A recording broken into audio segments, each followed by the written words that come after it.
this first news story. First news story comes to us from The Verge. Square Enix plans to aggressively pursue multi-platform game releases. Written by Ash Parrish over there. Everybody's getting bitten by the multi-platform bug now. Now it's Square Enix. In its earnings report released earlier today, the publisher shared plans to increase profits, stating that it will aggressively pursue a multi-platform strategy that includes Nintendo platforms, PlayStation, Xbox, and PCs. Right now, Square Enix's biggest games like Final Fantasy 16 and Final Fantasy 7 Rebirth have been restricted to the PlayStation, with PC releases for the select titles, including Final Fantasy 7 Remake, integrate, following some time after console launch. However, smaller new releases like the forthcoming Visions of Mana, are seeing simultaneous release on Xbox. The company wrote that it hopes bringing its major franchises, including its back catalog, to more platforms will build an environment where more customers can enjoy our titles. It's a policy Xbox has started to pursue, releasing its exclusives on any other platform like Grounded and Pentiment on Switch, and highly praised but ill-fated Hi-Fi Rush on PlayStation 5. The news that fans can expect more Square Enix titles on more platforms was coupled with additional reports from the company is undergoing a round of layoffs. According to a report in VGC, the publisher is planning to let go of an unconfirmed number of people across its US and European businesses. The Verge has reached out to Square Enix for comment. Earlier this year, industry analysts have speculated that Square Enix's most recent game, Final Fantasy VII Rebirth, hasn't been selling as well as expected. Square Enix itself has not shared sales numbers for the game, despite doing so for Final Fantasy 16, 15, and Rebirth's direct predecessor, Final Fantasy VII Remake. This shift to multi-platform releases then might be in response to Rebirth's apparently soft sales and the fact that Final Fantasy 15, one of the best-selling games in the franchise ever, released both on PlayStation and Xbox, selling over 10 million copies worldwide. So yeah, Square Enix might be backing off from the PlayStation exclusive launches, which I don't have anything against that. I mean, yeah, I have a PlayStation, so I get to play them all, but honestly, if it means they're going to be able to make more games and make more money to make more games, then why not? Why? What's the deal with the exclusivity? Other than it's just like a kind of a historical thing they've done. You know, it's been that way for a long time, but right? Because Square Enix and previously Squaresoft and stuff, like generally their games mainly came out for in the early days, I guess. Nintendo. I was gonna say, well, back in the day, Square and Nintendo were like this. Yeah, and then it went PlayStation, and they've kind of stuck with them for the most part since. But I don't know. Do you think there's weight to them saying that maybe Rebirth didn't sell as well, and if that's a good reason? Like, I don't know. I was kind of surprised by that because there was so much hype around Rebirth. Like, it seems kind of wild if it didn't. I think Rebirth was not going to. I don't think that there was a world where Rebirth did as well as Remake did. Because by the time Remake came out, it was 2019, right? And PS4 had already been out for 6 years at that point and had a crazy install base. So just on that factor alone, you were already going to have less. And then this is also the second in a trilogy where even if everybody who bought the first one bought the second one, it wasn't going to be, there was no way that could happen because the PS5 market is significantly smaller than the PS4. So there's no way you can even pass up the original number that Remake did. So I don't know if Square Enix is saying this disparagingly or if they're saying this as if, yeah, we knew that this wasn't going to do as well as Remake, just based off the market alone, right? Of uncontrollable factors that we had. I hope they're not, looking at this in a negative light. I do think that this is a good thing that they're deciding to forego exclusivity because, yeah, you would have had to dumb it down a little bit, but you're missing out on potentially the PS4 market. And I honestly, I don't know if there was any way you could have made Final Fantasy 16 run on PS4. You really have to dumb that down, and I feel like you really have to dumb Rebirth down to have them when I read multi-platform, I assume it's like modern platforms. It's That's not what I'm thinking previous too. Gen. Yeah, like and for the most part, probably PlayStation, Xbox, and PC, because I couldn't see Switch running either of those games either. That's for sure. At least not the current. But who knows? You With know Switch what? 2 coming out With soon, an maybe. install, with an install base of 145 million units, I'm gonna try to figure out. Try to figure out a way to make that game run. All right. Yeah. Me and the top brass at Nintendo and the top technical guys at Square. How can we do this? Right, that's too huge of a user base to ignore. I feel like. They got Doom running on, like the new Doom remake games, and like freaking Skyrim. So I mean, it can be done, I guess. Like it can be done. Skyrim's it not ain't a gonna new look game. great. But Skyrim's not a new game, but it's a big game. Witcher 3 is not a new game, but it's a big game. Doom is a newer game, and like it was okay. It wasn't terrible. Mm-hmm. So yeah, I mean, there's ways to make it work, but I think also them not being on PC, day and date. What I forget that the Crisis Core remake came out on Switch. Mm-hmm. That also, so it's not unheard of. You can make it work, yeah. right? Them being on PC or them not being on PC for Rebirth, I feel like also was a really big detriment. Which it will eventually. That's what Remake did. It was like a year later it finally came out. But Square Enix isn't going to go back and be like, oh, now that, it's come out on PC, it's doing so much better. They're not going to do that. They're going to look at, well, it's not doing good right now. Yeah. Right. Carrie says, even Hogwarts Legacy is surprisingly not too bad on Switch. Oh, interesting.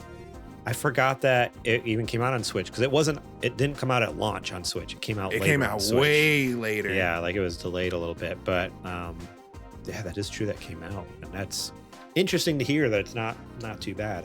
Because that was one of those games where I never played, but just seeing clips and stuff online, like it looked gorgeous. Like graphically, it looked absolutely incredible. But interesting. Yeah, I think this is a good plan. I don't see why, like, if you're a third-party studio, unless you're getting a crazy like payout from Sony, like Sony's paying extra. Like if it's like it'd have to be a super sweet deal for me to have exclusivity. And like if I'm a first-party studio, obviously you have to have exclusivity. But it's like Square Enix is like allowed to do whatever they want. They're a third-party studio. They're not, they're not part of Sony. So unless Sony is like basically giving them the moon, like, nah, move on. Yeah. Do it. There's no reason to stick around. Like, just like, like why have the brand loyalty? Like it's it's their business or a corporation. They don't care about you. that's what we would say to consumers. Like I would say the same thing to other businesses. Like they're the business too. They don't care about you. They just want your money, Square Enix. So what you can give them. Yeah, you might as well put it everywhere, and you could be making a lot more money. I don't know. I feel like I might differ a little bit from you there. I don't know if third parties should be exclusive to anything really. I think if you own that studio, of course it should be an exclusive. Like that's what you're using to peddle your hardware. But yeah, if I'm a third party studio, I want my stuff in as many places as it can be. I'm maximizing my potential. I want eyes on my stuff. I want people to be able to get stuff anywhere, right? Like that's a big deal that we're dealing with now, with older games, is the fact that, once they're off of these stores or once these old systems close down, there's no way to get them. So I want my stuff in as many places as I can get it so that, even if one place does go away, hey, this store shut down, but it's still available in these 4 other stores here. You know what I mean? So if I'm Square, you can even use that as a preservation angle to say that, that's why that's a part of why we're considering this approach is also for preservation's sake, which of course it isn't, but it's nice to hear. It's nice platitudes. Totally. I think even with what I was getting at too is not even like a full on like permanent exclusive. Like I was envisioning in my head kind of like what Square Enix has been doing with a lot of games where it is like a timed exclusive. Like 7 Remake eventually came out on PC, at least. I don't think it's on Xbox, but it just came out on PC. But it is like, and it was the integrated version. It was a better version of it. It came with the DLC. The right. What was the name of the DLC? I can't remember. the Yuffie storyline? Yeah, it had a different name. Intergrade was the name of the director's cut. Instead of calling it direct, they call it Intergrade and then or Deluxe, and then but the actual DLC had a name. But yeah, so and that was included. So it's like yeah, so they have a track record of doing like timed exclusives, but yeah, like don't just stop at PC. Like put it everywhere. Like let's Put keep it this trend everywhere. rolling. And yeah, in the future, like why not just launch on everything? Again, unless PlayStation or Xbox is willing to pay a lot, I would never like if it's going to be exclusive, it would have to be a timed exclusive because I'm right there with you. I would want my stuff everywhere as well. Like I don't want it stuck in just one spot either. So yeah, we'll see what that turns into. Who knows? Maybe Final Fantasy 17 come out on everything. Yeah, buy it day and date on the Nintendo Switch 2. You joke? You never know. Never know. Switch 2 is supposed to be pretty hefty. That's what I'm hearing. So even if they have to scale it back a little bit, they should be able to make it work. I know Square Enix said that they were looking for, something to, or I guess ways to kind of cut back because they think that they're spending too much money or they're not making enough returns. I am willing to die on the hill and wave the flag for this cause. I would be just fine if Final Fantasy 7 or if Final Fantasy 17 looked like Octopath Traveler. Oh, that would be so great. If they use HD 2D with the power of whatever they can render with these current gen consoles, oh my God. Oh, the things that they could do with HD 2D, dude. I would love Final Fantasy. People would lose their minds across the board. But it's like, well, we've already had what? How many? 8, 6 or 7 Final Fantasies that looks like this already? Why not? Yeah, HD exactly. 2D Final Fantasy 17. I'd love that. They'd never ever do it in a million years. But oh, how cool would that be? When did the first? Let me Google it. When did first Final Fantasy game come out? First 85, 84, 85? No. I'm thinking of Dragon Quest. 87. 87? Yeah, Dragon Quest was 85.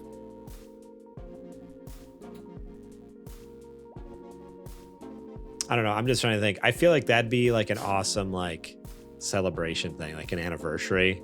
Be like, all right, the new in 2027, that would be 40 years. Is that right?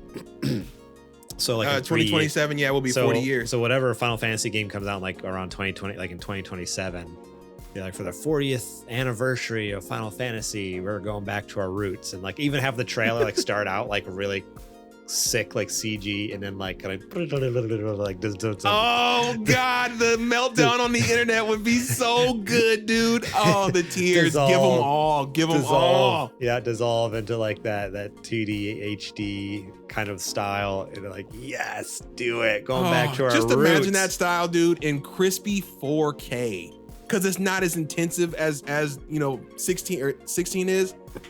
Oh, so crispy native 4K with that art style. Oh my God. Be pretty great. Carrie says, not to keep bringing up Hogwarts Legacy, but they had an exclusivity deal where they made a special quest for PS5, but the game was still released everywhere. I thought that was a good way to do it as well. Yeah, I mean, my worry with something like that. Are you charging the full price on other platforms? Because that would be my issue. Full price. Because now you're asking me the same price for less content. And missing out on content. Like that. I don't know. That seems kind of like if I could still buy the content on those other places, then that's great. But if it is 100% exclusive on PlayStation, like. So I have to buy a PlayStation to play like that one mission. Like, I don't know. It's a little crappy. I don't know, in my opinion. Yeah, I think I'm with you. I think if it's free on PlayStation, but you have to buy it elsewhere, that would probably be the best compromise for me because everybody still has access to it. Yeah. I don't like the idea of being charged full price. Like with Avengers. Remember Spider-Man was only available on PS5 or what was it, PS4? Yeah. So but you're charging me the same $59.99 and I don't get all the content that everybody else gets. Right. You know what I mean? Yeah, that's like my concern, and not like.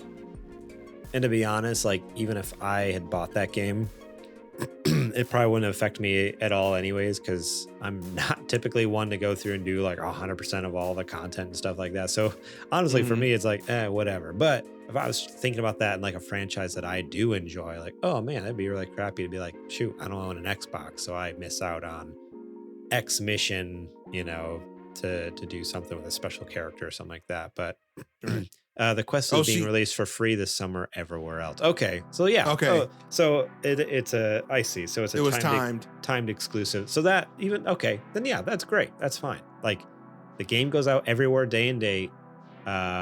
Just PlayStation has a timed exclusive on DLC essentially. That's not bad. Like all right, because yeah, it'll come out everywhere else and. All right, yeah, they got a. I guess I don't know if it'll be free or if I'll have to pay for it, but even if it's just like who did it really good? Like, sorry, just speaking on the exclusivity front, you know who did it really good? Namco. When Soul Calibur 2 came out, every version of Soul Calibur 2 had its own exclusive character, right? Yeah. So you may have not gotten one of the other two, but you still got your own, right? PS2 had Heihachi. GameCube had Link and Xbox had Spawn. Yeah, I thought that was awesome. I love the one. What was it? If you had it was like Yoda, Darth Vader, and I think that was it. Actually, it was just that was four because it didn't come out on Nintendo, did it? That round, it just came out on those two. So yeah, so it was just like Darth Vader, Yoda. Yeah, which is cool, right? Because you can still charge the same price because you're still getting that extra character. It's just not the ones for the other two.